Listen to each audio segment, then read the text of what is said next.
दूर किसी जंगल में टुनटुनी चिड़िया अपने पति बंटी कबूतर और सास बबली कबूतरी के साथ रहा करती थी। उनके घर के पास में ही एक छोटी सी जमीन थी जिन पर वो सब्जियां उगाया करते थे और बंटी कबूतर उन सब्जियों को बाजार में बेचा करता था और जो पैसे आते थे उन्हीं से उनका घर चलता था। एक दिन बंटी कबूतर और टुनटुनी चिड़िया अपने खेत में काम कर रहे थे। तभी वाह टुनटुनी, आज तो इन सब्जियों को देखकर मेरी छाती फूले ना समा रही है। आज हमारे बगीचे में कितनी ढेर सारी सब्जियां उगी हैं। हाँ बंटी जी, वो तो है, पर ये हमारी कड़ी मेहनत का ही फल है। पर टुनटुनी, ये सारी सब्जियां तो बहुत ही अच्छे से तैयार हो चुकी हैं। हमें आज ही इन्हें तोड़ना पड़ेगा, नहीं तो ये सारी सब्जियां खराब हो जाएंगी और बिकेंगी भी नहीं। तभी आसमान में काले घने बादल छाने लगे और कड़कती बिजली के साथ जोरों की बारिश होने लगी। दोनों पति पत्नी बारिश से बचने के लिए अपने घर के अंदर चले गए और बारिश के थमने का इंतजार करने लगे। इस बारिश को भी अभी आना था। सब्जियां कहीं बारिश में भीगकर खराब ना हो जाएं। अरे बंटी जी, आप ऐसा क्यों बोल रहे हैं? देखना, बारिश थोड़ी ही देर में थम जाएगी और खेत से हम अपनी सारी सब्जियां जल्दी ही निकाल लेंगे। चिंता मत करो। पर बारिश कहाँ किसी की सुनने वाली थी। बारिश लगातार होते ही जा रही थी। लगातार 2 दिनों तक जंगल में घनघोर बारिश होती रही। जंगल में बाढ़ की स्थिति पैदा होने लगी। बंटी कबूतर की सारी सब्जियां बारिश में भीगकर खराब हो गईं। अरे टुनटुनी, ये सब क्या हो गया? हमारी सारी मेहनत बर्बाद हो गई। हम तो अब कहीं के नहीं रहे। अब हम क्या करेंगे? बंटी जी, आप चिंता मत करो। ऐसे ही आप निराश हो गए तो काम कैसे चलेगा? देखना, कोई न कोई उपाय जरूर निकल आएगा। हाँ बंटी बेटा, बहुत सही कह रही है। तू अगर ऐसे ही हार मान लेगा तो काम कैसे चलेगा?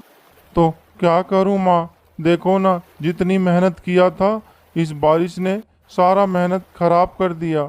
और क्या, जो जमान पूंजी बची है उससे गुजारा होगा क्या? तू ही बता। ठीक है बंटी जी, इस बारे में हम बाद में बात करेंगे। अभी आप खाना खा लो। सारे लोग खाना खाते हैं और सोने चले जाते हैं। पर टुनटुनी चिड़िया को रात भर नींद नहीं आती। वो रात भर सोचती रहती है कि आगे क्या होगा और घर का गुजारा कैसे चलेगा। हे भगवान, अब हमारा क्या होगा? कैसे हमारा घर चलेगा? हमारी सारी रोजी रोटी तो सब्जियों पर ही निर्भर थी। अब तो ही भगवान हमें इस संकट से बाहर निकाल। इसी तरह कुछ दिन बीत जाते हैं। सब्जियां ना होने की वजह से बंटी कबूतर के सब्जियों की दुकान बंद हो जाती। उसका पड़ोसी सब्जी वाला कालू कौवा ये सब देखकर बहुत खुश होता है और वो बंटी कबूतर से कहता है, अरे बंटी भाई, मैंने तेरे सब्जियों के बारे में सुना।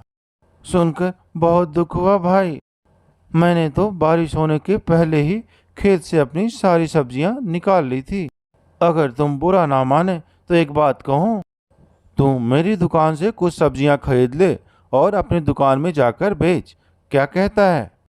कालू कौवे की बातें सुनकर बंटी कबूतर कुछ नहीं कहता और वहां से चुपचाप चला जाता है। बंटी कबूतर बहुत दुखी था और ऐसे ही कुछ दिन बीत जाते हैं। एक दिन टुनटुनी चिड़िया की माँ टूनी चिड़िया उससे मिलने आती है। तब टुनटुनी चिड़िया अपनी माँ से रोते हुए कहती है, माँ माँ, सब कुछ बर्बाद हो गया। मेरी सारी सब्जियां खराब हो गई। बंटी जी भी बहुत दुखी है माँ। ये जो बारिश हुई ना माँ, इस बारिश ने हमारा सब कुछ ले लिया। अब तू ही बता, हम क्या करें? अरे टुनटुनी बिटिया, तुम क्यों रो रही है? दामाद जी मुझसे मिले थे, उन्होंने मुझे सारी बातें बताई, इसलिए तो मैं तुम्हारे पास आई हूँ। ये देख, मेरे पास कुछ जादुई बीज हैं और वो भी जामुन के। बिटिया, तू इसे अपने खेत में लगा दे। और देखना तुम्हारी सारी मुश्किलें हल हो जाएंगी। पर माँ, तुम्हारे पास ये जामुन के जादुई बीज कहाँ से आए? बिटिया, वो पहाड़ पे जो एक सिद्ध महात्मा रहते हैं ना, उन्होंने ही मुझे ये जामुन के जादुई बीज दिया है। तुझे तो पता है वो कितने सिद्ध महात्मा हैं। उनकी कही हुई कोई भी बातें गलत नहीं होती हैं। ये ले और तू इसे अपने खेत में लगा दे। इतना कहकर टुनटुनी चिड़िया की माँ टुनी चिड़िया अपने घर चली जाती है। उसके बाद टुनटुनी चिड़िया अपने पति बंटी कबूतर के साथ मिलकर उस जामुन के जादुई बीज को अपने खेत में बिखेर देती है। अगले दिन जब टुनटुनी चिड़िया और बंटी कबूतर अपने खेत पर पहुंचते हैं तो उनके खुशी का ठिकाना नहीं रहता है। वहां पर ढेर सारे जामुन के पेड़ उगाए थे और सभी पेड़ों पर ढेर सारे जामुन के मीठे मीठे फल लग गए थे। माँ, माँ, कहाँ है तू? बाहर आ। माँ, देख, हमारे खेत में कितने ढेर सारे जामुन के पेड़ लग गए हैं और सभी पेड़ों पर बहुत ढेर सारे जामुन भी लगे हुए हैं। माँ, तू कहाँ है? बाहर आना।